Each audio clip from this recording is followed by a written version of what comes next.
Hey, happy Friday. Happy Friday. Friday. Happy Friday. Everybody looks good. Oh, we're missing one person. Happy birthday, Mokita. Happy birthday. Happy birthday, Mo. To ya. Happy birthday to ya. Happy birthday. How did we miss her today? Mokiaka done had a birthday. All right, That's Mokiaka. it. Yeah. She Yeah. has had an eventful. Also, big shout out to Mr. Big. Happy birthday to Mr. Big and the BIG. Oh, we see you, boy. The resurgence, yes. Love it. That is funny. And Biggie Smalls is the illest. Look. Yeah. Biggie. I love it when you call me Big Papa. Papa. Put your hands in the air if you's a true player. Who's that with that voice? That was Roy.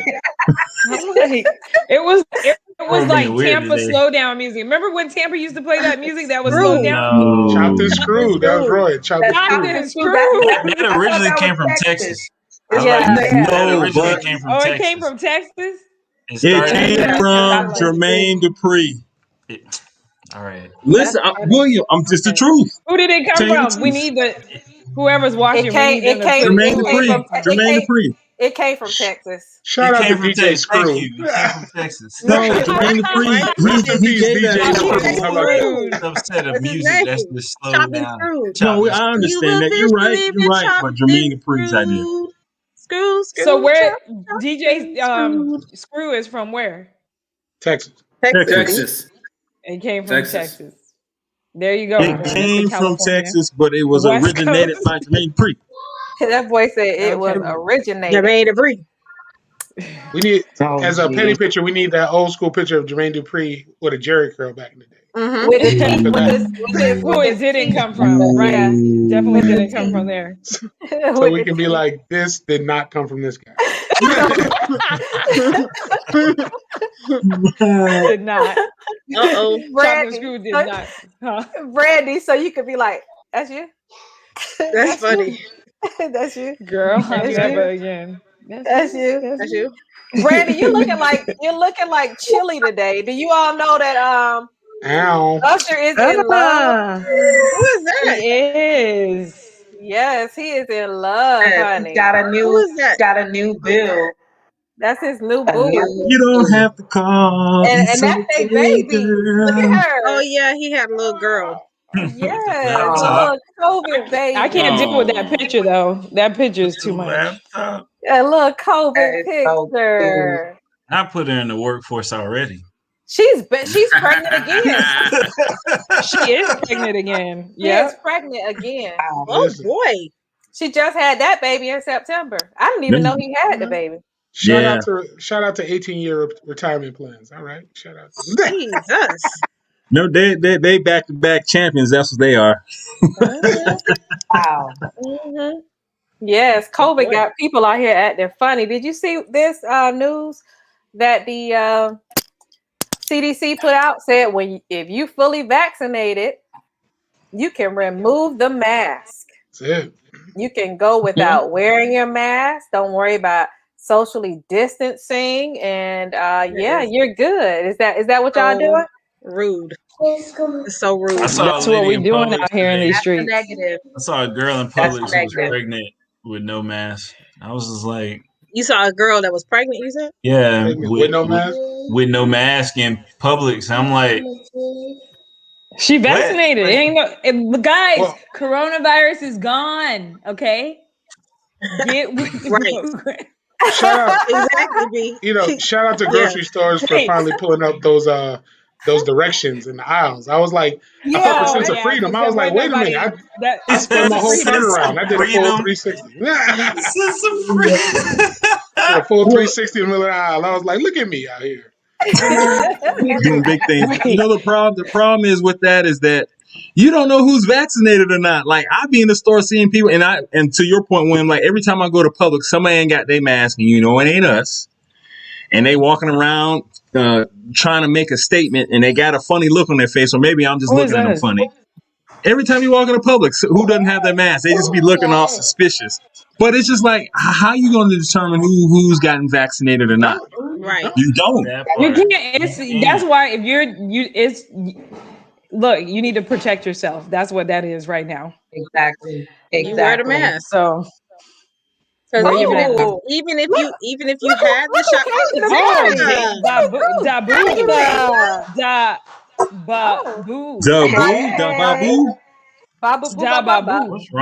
are you? Alibaba. He took Miles' place. You just got here to the airport. That's funny. They interchangeable. One's got having some federal technical vernacular. Yeah, he's having some technical difficulties. Those back to the shot. Even if you got the shot, you still can catch it, and you still can give it to somebody. Right. You just are asymptomatic. Right, you're just not gonna be in the hospital. You're just protecting yourself. You're not protecting. April just others. gave a shout out to the whole class of 2022 for that. They were like, by the way, I'll still be wearing my mask. Everybody. Thank you. Catch me June 8th at graduation with my graduation mask on. There it is. You know what I'm saying? Not playing with Right. Grandma's finest. Yeah. Grandma's finest having some technical difficulty. Look at him. He mad because the internet ain't working. Look at him. Look at him. Miles, You better leave my brother alone, Roy.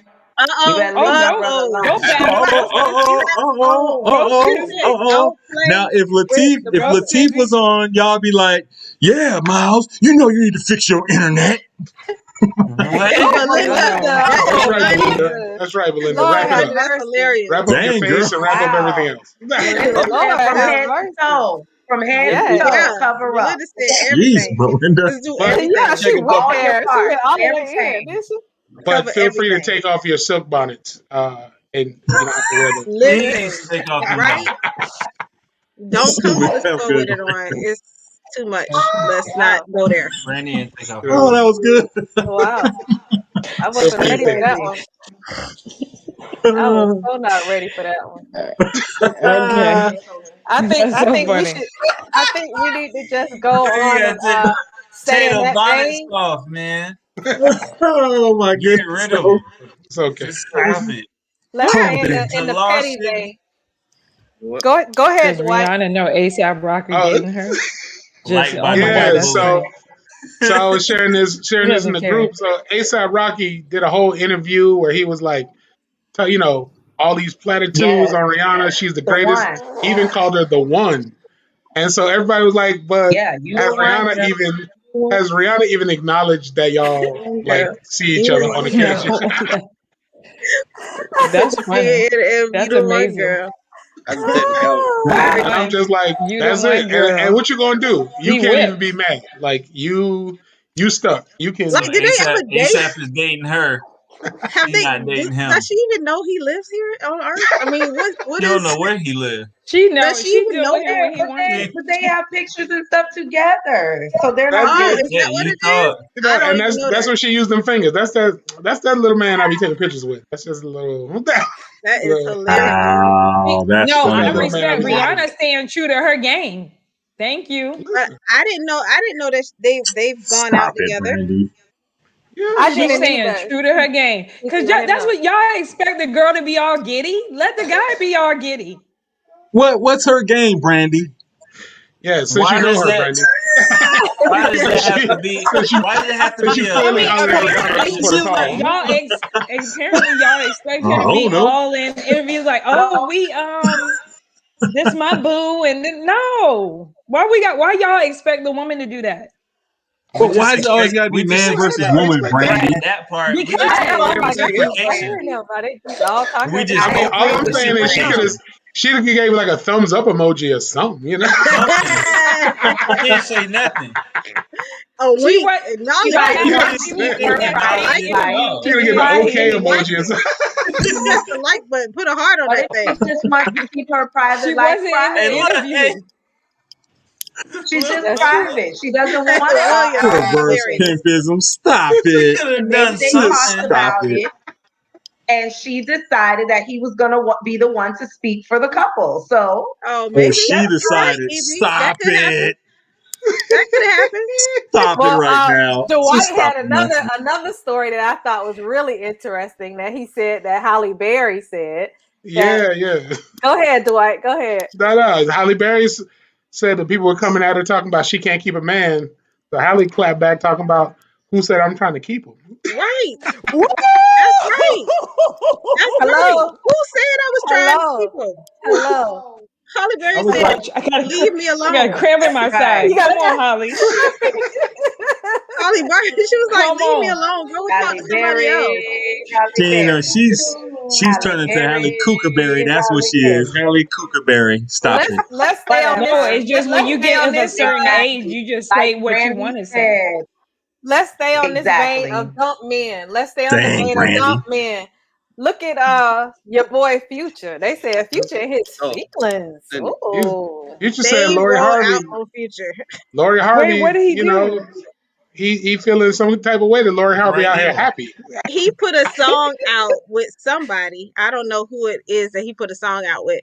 But in the song, he says, "Tell Steve Harvey I ain't want her." I don't want. And they like, everybody like, what? Why are you even talking about her? So like, old. she's living her life. What are you doing? They like, oh, your stomach hurt. Oh, okay. Your stomach hurt. Loud with it. Oh, okay. Just go ahead. Just stand up, Dana. She upgraded. She went like 4 levels up. So did Sierra. To the next level. So did Sierra. All of this, they've been upping on him. Yes. He's like a trampoline. Yes. Like you bounce on him and you ain't go like Mario Brothers. Like you jump, you go all the way up. Yeah. He's hating Belinda. He a little hurt and he trying to come out and laugh. I mean, but be careful what you're putting out there, April, because you don't want all these girls like, I want to date Future so I can get a better man after Future, because Future will take advantage of that. Like, because that may not work out well. It may not work out. Future will put a baby on everybody. Right. You know what I'm saying? Hey, you got a point there, Dwight. Did he like threaten the girl life and stuff? He don't want the babies. He just want to like. Don't get me started on Future, please. Listen, when Future found out that once you get to 10 kids, they can't take the same amount of child support. Exactly. He was like, So I don't let's shoot for the Dwight. Let's keep going. You can't take the same amount. Even if you have $1 million with all them kids, you not getting nothing. Staying on men who were dropped. Did you guys see about A-Rod? No, girl, he is girl the makeup. First of all, the penny in your voice, Jessica, was everything. The worst. Speaking of men who were dropped. I love Jessica. Keep it going. Are y'all gonna wear his makeup? Segue. Are y'all gonna wear his makeup? Girl, A-Rod, like a little foundation. Yeah, no, he put out a whole makeup line for men. I want to hear the guy's opinion on this. I want to hear the guy's opinion. Y'all wearing ain't no opinion, Ebony. Like that is a solution in search of a problem that did not exist. Like there was no group of men talking about. You know what? Leave it. Yeah. We need a Fenty for us. Leave it to Senator Bullock to come up with the most exact and accurate. It's gonna be the same men who wear the shirt, Belinda. The shirt and the stuck in. Because let me tell you, I've grabbed a man or two to take a picture, and I've been like, "You're not that tight. You're I'm not touching skin." You talking about the male Spanx? You talking about the male Spanx? Yes. And when you get your eyebrows shaped up, it's all gonna come, guys. It's have the most politically correct answer. Like Charles Barkley. Yes. Hey, I Charles think Barkley. What happened? Thank you, to place to catch up with all the fake women.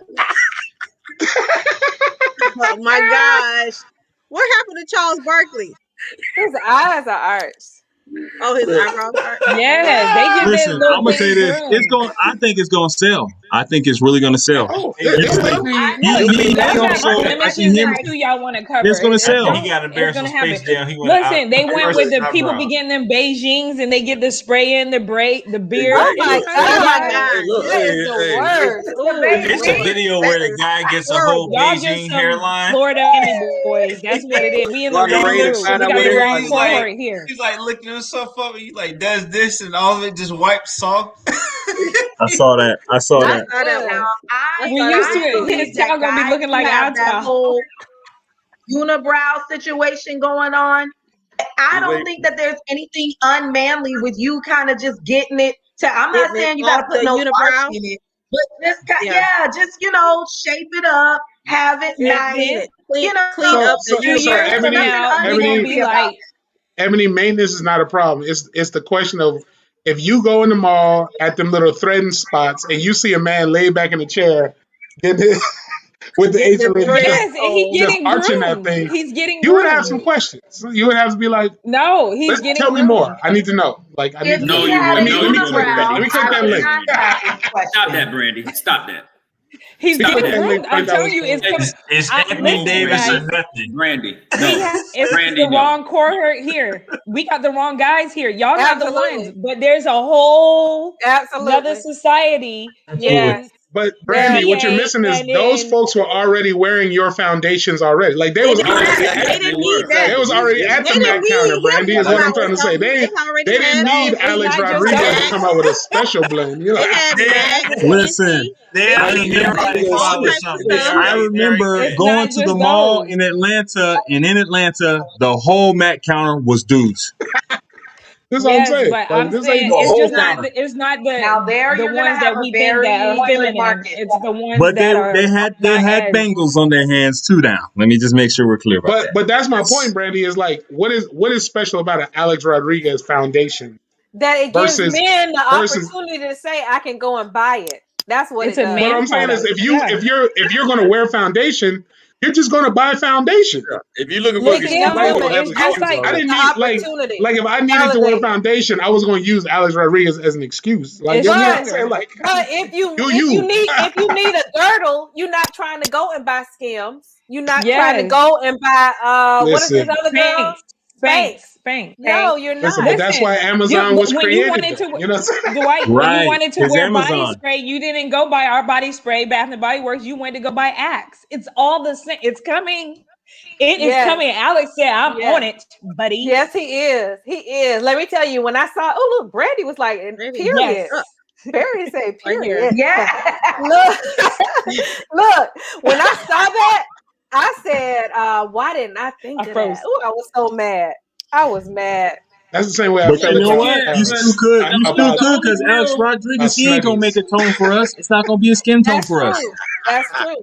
You're right about that. But the only people that really will benefit from that of the straight male crowd would be those individuals that are on TV, because men on TV already wear makeup. You know, they already do it a certain way on the. And that's the point I'm making, Miles. Like, know what? Like Alex Rodriguez naming it peanut butter brown to make it seem more masculine ain't gonna necessarily make us be like, "Ooh, that's the one." Yeah, butter pecan when you foundation. go to the barbershop, it's gonna be a little counter there of someone who done made up little things at the barbershop is gonna be sold. The girl who who be cutting y'all hair is gonna be just like when y'all bring your little paint beard spray. Yeah. So you think the barbershop gonna be like, "I got that A-Rod. Y'all need that right there." Yeah, I got that A-Rod. What you're saying, Brandy, is how it's gonna be marketed. That's all. It's how it's gonna be marketed to me. I'm guessing IDGAF. Oh, Belinda. They wear lace fronts. Jessica, they do. They're bald right here, and they get that lace front glued down to it. It's coming, and it's gonna make a lot of money. Yeah, we said it here. May 20th. More power to them. You won't see any debits on my account. That's for sure. Look, they won't get $1 from me. I know they're not going for your generation. They're going for the younger ones. Oh, before they go out, the girl the girl gonna be like, oh, babe, you know, we're going to this dinner. You got a little blemish here, and she gonna be like, here, and then gonna go out. No, it's not about being on TV. No, Yes. No, listen. Yes. Listen, I can tell y'all this in my own security. I remember having something on my forehead. My wife went right and said, boop, and wiped it off and kept it moving. We're not talking about full face, right? It don't have to be full face. It could be just a little. So, okay. You could be coming on the culture, William. You coming on the culture. And you like, the camera is in my face. I didn't get no sleep in the past. You know, whatever. Let me get a little A-Rod for I'm not bags. doing that. Look, I'm gonna tell you this. It's really no different than they have the Acne Stick. It's no different than what they have as the Acne Stick, right? It's just they're calling it the Acne Stick. And so I think it's going to boil down to how they market it and put it in people's face. That's what it's going to boil down to. Well, I just think that's the reason they broke up right there. He was out here mixing up samples in the bathroom, and she was just like, sir, I have a cosmetic line. What are you doing? She was just like, She put him on it. That's what I believe. I absolutely believe that. You know, listen, she came out the bathroom one time and he said the word bitch with too many eyes in it. He was like, yeah, you know. That was it. That was like, we need to be friends, A-Rod. Yes. We should be friends. Too many eyes. That's good, Dwight. It's going to be bought. I'm telling you, Belinda. Too pretty for me. I'm not ready for Dwight. I'm not ready for Dwight. That's all I got to say. He stole the show on this topic. That was good. He done said, because we can keep going. One too many eyes. Yeah. That was so good. Dwight, she said, bye. Dwight, I'm a drink. I'm a toast to that one, Dwight. I'm toasting that. I'm good. J-Lo was like, I'm out. That deserves a toast. He said, no, not today. She put him on it. She absolutely did. She was putting it on next to him, and he was like, "Oh, I like that." Try it. Yeah, I mean, y'all don't have to go that far though. Now, I mean, that's the origin story, and I'm sticking with it. She covered up something for him before they went out. I'm speaking good. What's next? Because you need to give Miles something to talk about. He like, this is, I can't even take it. Okay, go ahead, Miles. Go ahead, Miles. Miles, look, Kwami is up. What's up with Kwami? You know, this is so funny. This is so funny to me because actually Roy was the one that broke the story to me early in the week. Now, upon discussing this, I told him, I said, you know what? I'm going to go back and I'm going to watch all the interviews because I'm a huge context guy because I want to see exactly what Kwame Brown was really upset about with regards to Gilbert Arenas, Steven Jackson, and Matt Barnes. So I watched the entire All the Smoke podcast with Gilbert Arenas on it. And then I turned around and watched all of Kwame Brown's retort to that particular podcast. And Roy was saying how he kind of sides with Kwame. He said because they keep talking about him, and eventually somebody, when you're the brunt of every joke of being a bust and being a bust and being a bust, somebody is eventually going to snap. Which I can understand that, but from what I saw, his anger and his vitriol was directed in the wrong direction. Because if you go back and watch the podcast, Matt Barnes literally didn't say anything. Gilbert Arenas was actually defending him, saying that he could have been good. The only one who was actually throwing shade and sneak dissing on the low was Steven Jackson. You know what I'm saying? And then I heard Gilbert's call him a show pony. I mean, there's nothing admirable about that. Right, but see, again, Ms. Monkins, you have to listen to the context. I did. I listened to the whole show. I listened to that. What he was talking about was he was saying how you funny, Dwight. What he was talking about was basically how Kwame Brown had all the tools to be good, but he lacked it upstairs because of the Michael Jordan effect on his game and how he basically pulled his manhood and didn't give him any confidence, stripped him of his confidence. So basically when he said he was a show pony, he was just saying He had all the tools. He was a thoroughbred. He was the fastest on the team. He could jump the highest, but he couldn't put it all together on the court. So even to me, that wasn't a slight per se. And then to add insult to injury, to exacerbate the entire situation, you look at Charlemagne the God comes out and talks about it, and he's just basically saying, hey, those brothers need to leave Kwame Brown alone because he gave documented incidents of serious violence in his family. And Kwame Brown turned around and went off on him too. So I'm kind of with Matt Barnes on the whole assessment of the situation. I just think Kwame need a hug. And if Kwame is watching this, hey man, I don't want no smoke, man. I don't want no problems. Miles, the reason I had to give you the face was he coming for you, Miles. Yeah, probably. I had to give you the face. I had to give you the face only because if you heard in the street that I had called you a show pony, just tell me the context in which I got to explain to you. Like, I was really, I was. Would you be mad at me? You know what? I made this point too. It was a compliment. I made this point too. I made this point too. Miles was the fastest little show pony. So Roy, I said, Roy, they kept all of their criticism of all of their conversation strictly basketball related.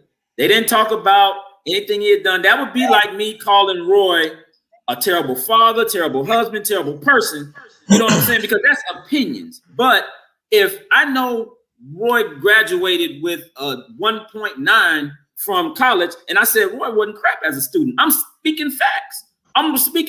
Like, you know what I'm saying? So like, I don't understand what he was so upset about outside of Steven Jackson, because Steven Jackson definitely was, you know what I'm saying, poking the bear and throwing shade and sneak dissing. So I got that. That's crazy. So to give further context though, you gotta understand, like, he was a highly touted high school prospect. Correct. Comes to the NBA as the number 1 draft pick. Correct.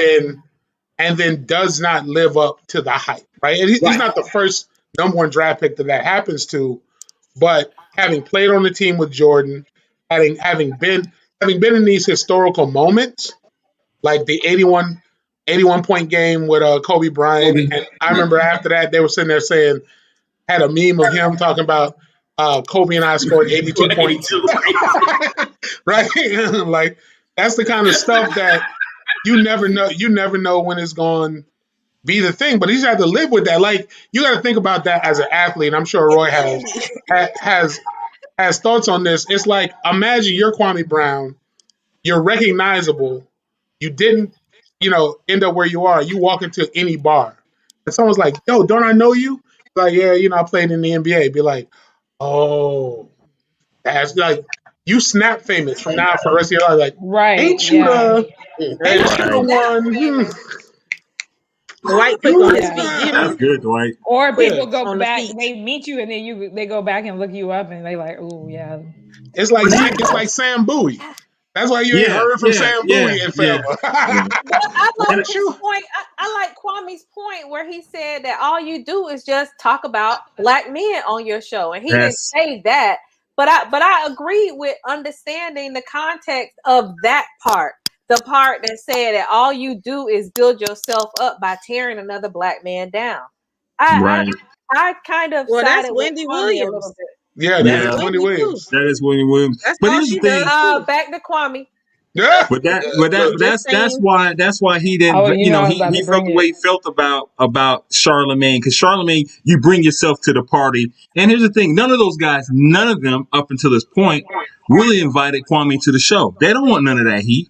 Well, Matt Barnes said he did, though, boy. Matt Barnes said he just did. Listen. I let you finish, little fast show pony. Okay, I let you finish. But Miles at my house 5 minutes now. We gonna fight. But here's the thing: you call this guy here's what my argument to Miles was. You can't call this man a bust when he really beat the odds. You retired your family.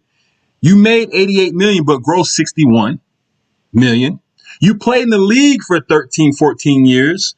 You're not a bust because not everybody gets there. And then you get there and then they break you down, tear you down, and then now everybody's calling you a bust. But the reality is not everybody gets that opportunity to do that or even make it that far. And it's these guys who are journalists that talk this stuff.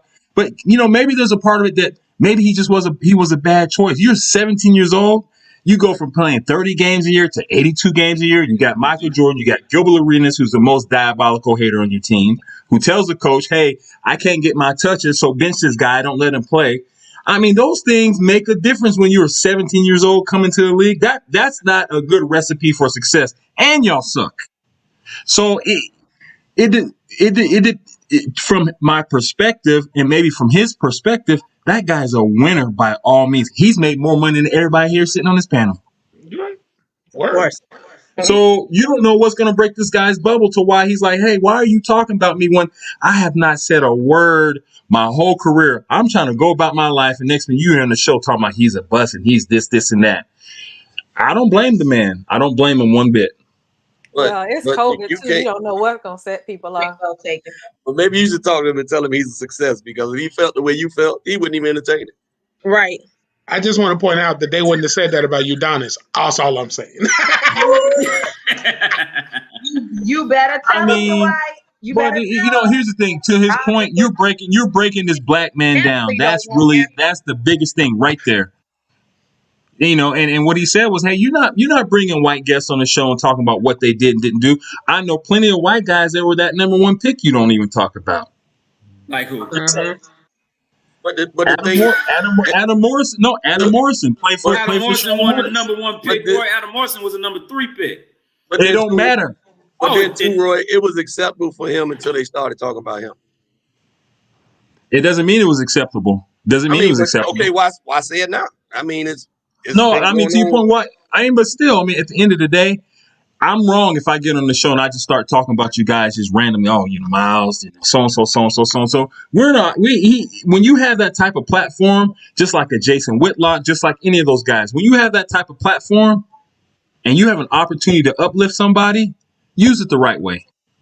But they're not gonna get paid to do that. They're not gonna get paid. We all know why they do it. I think that's we know why they do what they do, because they get paid to do what they do. All of them get paid for it. But they don't even feel that way. So they that's what they do.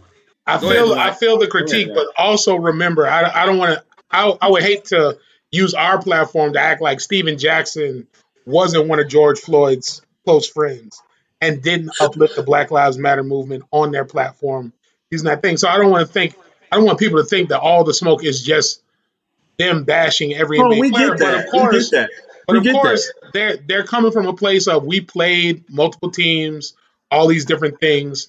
And yes, salacious sells, right? So Steven Jackson's going to talk about, you know, what happened with Ron Artest because he was there, right, when the whole thing went down. But he's also going to talk about the importance of mental health in the same space. You know what I mean? Like, so they pick it. Here's the thing: they pick and choose their battles and who they want to talk about. And here's the thing: another point is, here's the thing: at the end of the day, whether you guys feel this guy is a bust or not, there's GMs and there's coaches that have to make these decisions. So what happens is you guys exclude them from the conversation. Maybe you just made a bad pick. That's all I'm saying. Listen, Roy, all of those points are well validated, but I think that if the context is kept speaking about basketball and their opinions about his basketball prowess or the lack thereof, I don't see that as hating. I don't see that as tearing it down. I see that as strictly stating the facts from their perspective. I mean, like we went through the stats. You and I looked at the stats together. By the way, you were right about that Keith Van Horn one. Well, and here's the thing. I also think there's levels to it, right? Right, but if we're talking about, if we're looking at factual information, a number one pick should not have a career average of. But who determined that, Miles? Who determined that? Who's writing these stories? It's not the players. And then Roy, like we and they don't look like you and I. Hold on, I let you finish, large show pony. I let you finish. Large pony. I let you finish. Well, remember when we talked about the injury factor, right? And how Kwami Brown was incessantly injured. You call me Stallion, boy. he was incessantly injured throughout his Roy career. B. Stallion. I'm gonna tweet that, Roy. And I posed the question to you. I posed the question to you. I said, at what point do we put the onus on the player to be great and to want it? Because your injuries can be attributed to you not eating right, you not training right, you not working hard enough, you not doing any of that. And he was constantly injured. So my thing is, you have to put some of the culpability on him, and you just can't you can't look at everybody else. You can't look at GMs and just coaches, because, like I said, in the game of basketball, I could go get the best player, put him on the worst team, and that immediately changed the dynamic of the situation. Not like football. Listen, you know what I'm saying? Not like at the end of the day, if he came out and said something, you guys would call him not a team player. He's a diva, right? But then next minute, you guys want to make, hey, this is a team. This is a team game. You guys are supposed to play as a team. So it depends on how you want to write the story. At the end of the day, what I'm saying is don't exclude the other people that are part of the story. A lot of times what happens is they treat us differently in how you don't never hear somebody talk, who's the greatest quarterback of all time.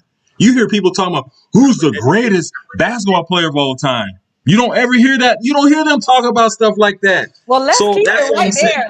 Let's keep that same energy talking about what they are writing. Because let me tell you, Mayor Lori Lightfoot, she said, I am only granting one-on-one interviews to journalists of color. She said that she is continuing her commitment to break up the status quo. She is not having I'm gonna pass that one to Dwight. Dwight, you're in politics, please comment.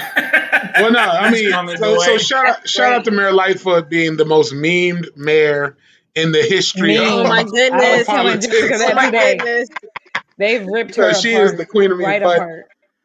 But in all seriousness, though, Martin Luther King talked about Chicago being the most segregated city in the country, right? And that's a banner that folks in the city have carried for a long time. If you live on the south side or the west side, it is black through and through. If you live on the north side or the east side, it is white through and through. And so for Mayor Lightfoot to now be in that space, and these newspapers are always sending, quote unquote, their best reporter, who continues to be this, predominantly white male, she has every reason to be like, nah, find somebody in your newsroom or diversify your newsroom. And then we talk about using platforms. That's for all the critiques of Lori Lightfoot, and there are many, for that particular story, that is powerful. Because you think about your platform as the culture. Imagine being boxed out of being able to be interviewing the mayor of the county or all these folks, and they're saying, well, we're only going to give it to these 5 or 6 reporters who cover the beat. And you have this platform. It's important to do that. And so I appreciate Mayor Lightfoot for pulling the trigger on that and saying, nah, either put somebody in your newsroom who can talk to me, who looks like me, or stay out the interviews. One news outlet told USA Today, they said that is unequivocally not the case. We have sent 2 diverse journalists, and one woman was Hispanic and the other was Asian. Look at them. That's one highlighting diversity. First of all, they probably sent two white passing journalists. That is exactly what she said. Yeah, she said what? That's not what I was talking about. Oh yeah, no. Dwight said they could pass for white. They white passing. That's all. Yeah. Of heritage. Probably a Latina that doesn't roll her R's anymore. Damn, Dwight. Damn. It's been a minute. He hasn't been on the show in a while. He's been so busy. He's been stacking these jokes up. He's like, I got a lot to talk about. I'm just being real. I'm shocked, and I was not privy to know that she actually made that statement. But I'm shocked that the whole Fox News reverse racism crowd did not, absolutely excoriate her for that. I agree, Miles. I mean, because I even made that statement. How are you going to tell me I can't come in? How you gonna tell me I can't come in? Like they've been doing us, like they've been doing us for years. And that's what I was told. Yeah, I wonder. You haven't been able to come in anyway, Jessica. You just didn't know that you were being told you couldn't come in because of that. Yeah, pretty much. Like to give further context, you got to remember in the golden age of black newspapers, when every major city had a black newspaper, black newspapermen were not allowed in the White House press briefing by a matter of fact and law and rule, right? So we're talking about Pittsburgh Courier, we're talking about Amsterdam News, we're talking about all these papers that are covering black topics, covering the federal government, could not get a seat in a press briefing with the President of the United States, could not get an interview with the President of the United States. And these were papers that were going nationwide to black communities, right? So, you can miss me with the whole, this is the thing. No, it's called equity. It's like, how does it feel now? You know what I'm saying? Like, how does it feel to feel like we felt for the majority of the history of this country being boxed out of these conversations? And if you mad about that, then fix the problem. Yep, because these girls on what's the name of this star said white girls are not the only ones that have fun. Black girls have fun too, honey. Have y'all seen this show on Stars, Run the World? I have too. Listen, Ms. Moggins, anything Lisa Ray is a part of and an executive producer on, I am down for 100%. So here's what I would say: it's scripted? It's not like a reality, right? Yeah, it's like a sitcom. I mean, it's a scripted Girlfriends. series. But that's what I'm saying. It feels like Girlfriends. It feels like Living Single. One thing that it feels familiar to those storylines, and that's not a knock. What it is it really lets you understand that, white women, whether it's Sex in the City or any of these other Friends or any of these other shows, have their version of fun, but it feels authentic to the black experience and how people get down. You know what I'm saying? Like, the vibe is there. It's and like Miles said, Issa Rae is the one when it comes to I'm down for storytelling that actually counteracts the common narrative. Like, you know what I'm saying? A lot of times in these type of situations or these type of narrative shows, they always depict a black man a certain way, or that a black man's cheating on a woman, or that a black man steps out and makes a mistake in their relationship, and this, that, and the other. But a lot of times Issa Rae will counteract the narrative and say, no, black women cheat too, just to spice up the storyline. And I, for one, can appreciate the story that doesn't play to the common narrative. So that's what I appreciated about that particular story and anything that Issa Rae does, because she's a super, super up and coming. I mean, not even up and coming now, established, killing Hollywood and HBO. And I mean, her name reigns supreme now. So shout out to that sister. I love her work. Absolutely love it. And it has the similarity of Living Single, because the creator of Living Single is, I believe it's the EP. One of the EPs. Working on this. Have you guys checked this one out? Godfather of Harlem? I have not seen that. Yes. My favorite. It's great. I just haven't seen it yet. Goodness, it's the best, and it's back. But I do have some tea. I have some tea from this week on Godfather of Harlem. Okay, go ahead. So interesting. So great show. My man does his thing as always. But I had a chance to hear from Bumpy Johnson's grandson. Okay. During the Malcolm X birthday, so he was there to talk about the relationship that Malcolm and Bumpy Johnson had, and what he was saying about the show was that they have, like, their family, their direct family of Bumpy Johnson, had no input, and like they basically have cut them out of really telling the story. And the thing that made him upset was they're like fictionalizing this thing about the heroin and the dope and all this other stuff. And he was like, by and large, my granddad wasn't involved in the dope game. He was a numbers pusher. He did the lotto piece. The heroin thing, everyone keeps putting on him that wasn't his bag. That wasn't the thing. And he's like, even when as far as that, when the Frank Lucas movie came out with Denzel, he's like, Frank Lucas never worked with my dad. Like, oh right, you know. So he was with my grandfather. So it's one of those things where, you know, we got to control the narrative of our own story sometimes, and also ask the important question, like, who you been talking to? Like, I would hate, you know, if any of us blow up to the point where we become historical, and then none of us from the culture are involved in that story, right? Or this part of your life isn't being highlighted. That would be unfair to people who want to know more about you, right? Right. Right.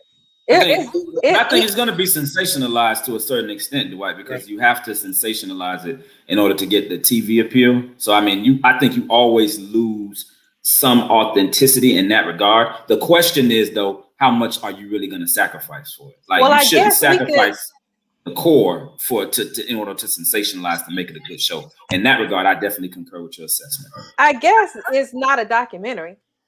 No, it's not. It's just based on the truth. So, and I realized if you're watching the show now and you're watching the headlines of where we are in life, and for them to mirror each other so vividly, you then give credence to the fact that this is a loosely based miniseries, not really a nonfiction. But did you check out DMX's opening show's theme song last week?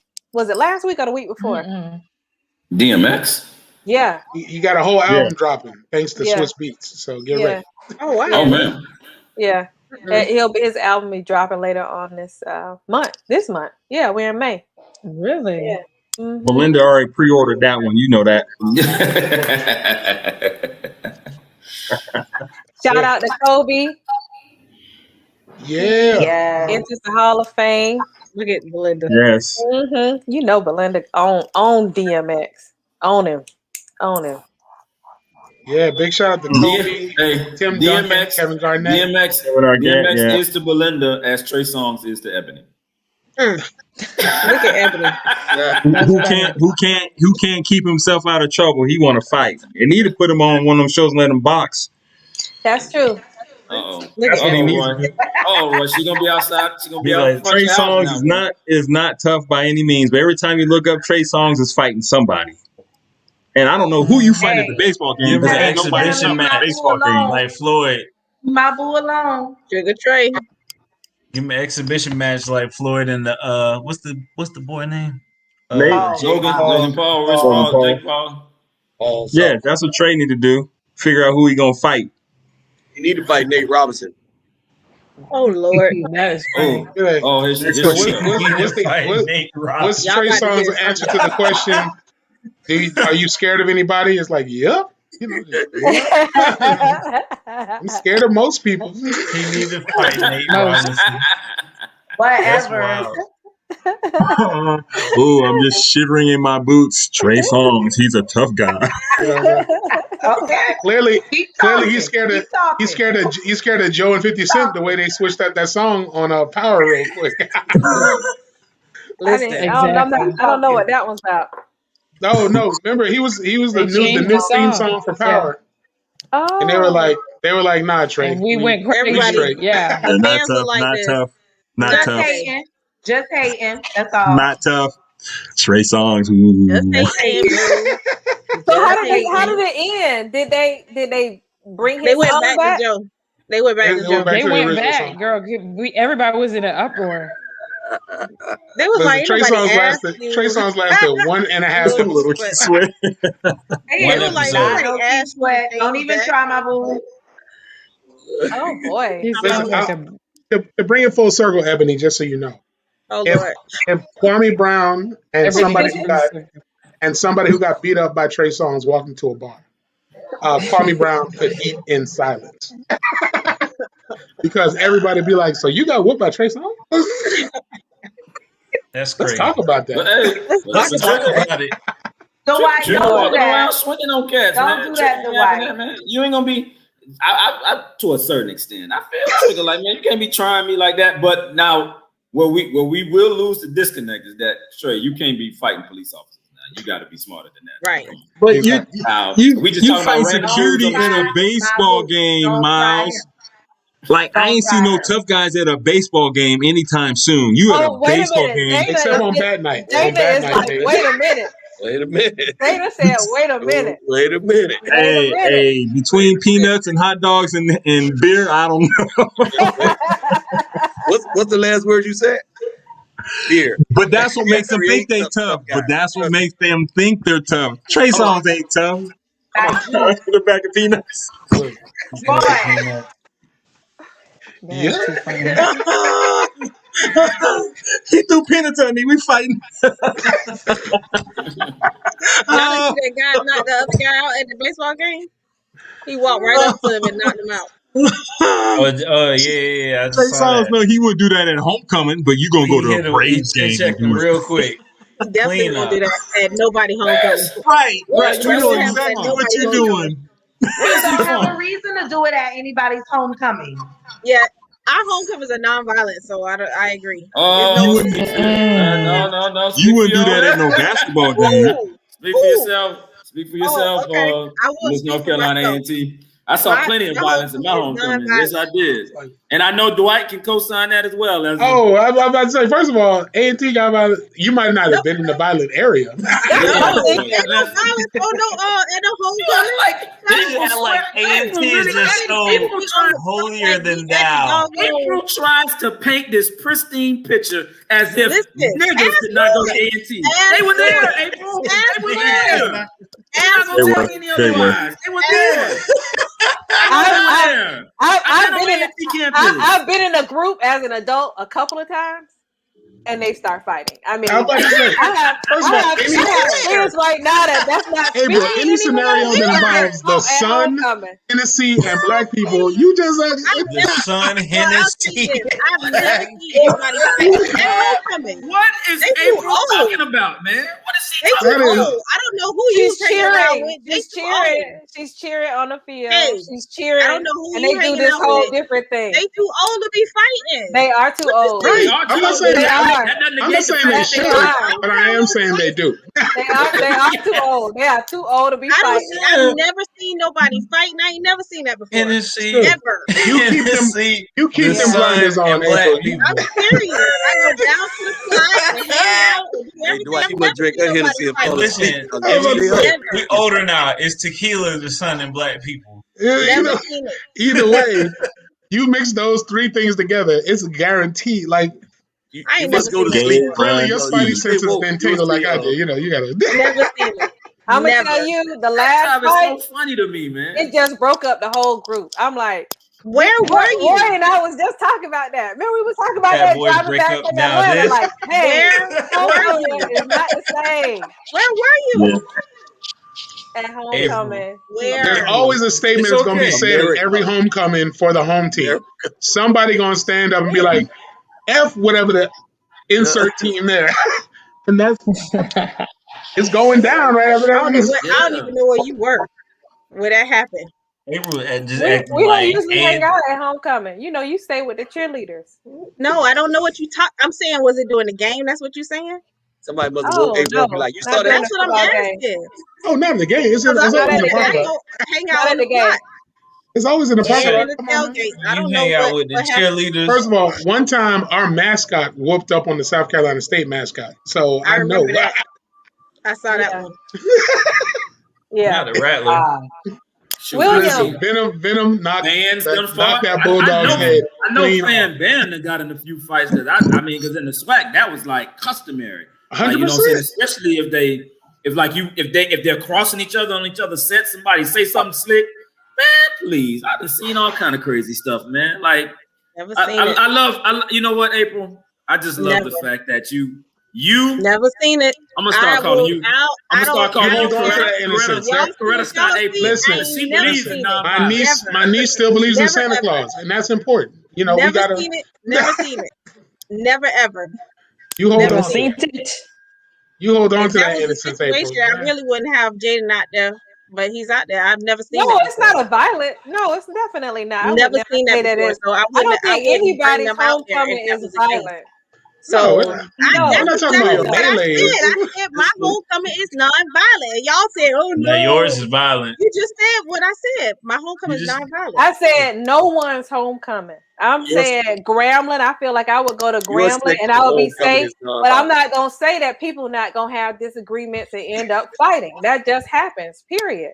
Nobody is saying that people gonna go around and shoot up the campus and shoot up homecoming. I'm definitely not saying that. That did happen at Grambling, but I'm gonna leave that alone. Oh Lord. That's that rural Louisiana action right there. Oh, right.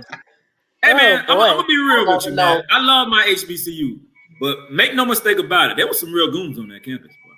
There was some real goons. I'm talking about some not no play goons who like left the hood or left the suburbs and came to school and tried to reinvent themselves and be, you know what I'm saying, and act tough because nobody knows where they are, where they from. No.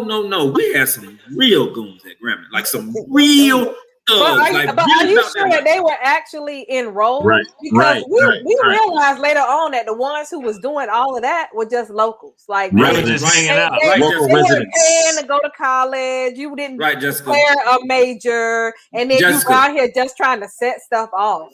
You know what, Jessica? That's a good distinction to make, and I would agree with you to a certain extent. However, I'm not going to call any names, but I know a person that was 100% thugging and got his master's degree from Grambling. And I'm going to leave it at that. I was about to say, if you go by majors, I'm going to leave it at that. Goons really be engineers. Yeah. Hey, I'm going to leave it at that because I ain't mechanical engineering. No names. I'll put it out there. Mechanical engineering got some of the biggest goons on. Call it what it is. Straight up. Having like 3.8 GPAs too. I'm talking about. And always check out for the dudes in the physical therapy and the nursing department because they will fight. That is funny. They will fight and then put on scrubs and go to class. Oh my God. I'm telling you right now, we had some real live goons on our campus. And no, all of them weren't in school, Ms. Hawkins. That's true. But some of them were. Some of them were. Enough of them were acting like they were. Yes. Meanwhile, at USF, we don't have those problems. We don't have to worry about the locals even coming to our homecoming, okay? Yeah. No, I'm not trying to be funny, but do y'all have homecoming? Yeah, we do. When is y'all homecoming? Who goes? Stop it. Listen, no, I'm not trying to be funny. I'm asking. Even if I had a choice to go to homecoming, you wouldn't even let me go. Okay? You think there's only one homecoming on this earth. Oh. But would you go to that homecoming? Yeah, I mean, no. It's my life is 3 Aggies and a Wildcat. That's what I'm going. And trying to plead the case to go to homecoming. Hey, no, the 3 Aggies and the Wildcat. I don't think Roy's breaking his neck to go to the University of San Francisco's homecoming. No. Hey, you know, it's like the battles. Not circled on his calendar, and then he's right. Well, you know, it's like the battles. You fight the team, you got to fight the whole burrito, and sometimes you don't want to mess with the whole burrito. Okay. It's not even worth it. Belinda, let me tell you. We should stay home. I'll pass. The police will be like, "What are y'all up to? Why are y'all here? What are y'all doing? Thank you. If I only get one homecoming to go to, I'm going to What are y'all doing? That's it. You didn't have to worry about rooms selling out or anything like that. You ain't got to worry about no band marching, any of those things. Okay. That is funny. I'm dead. Actually, at the University of San Francisco, your homecoming turns into a protest. I had the privilege of attending the FAMU homecoming.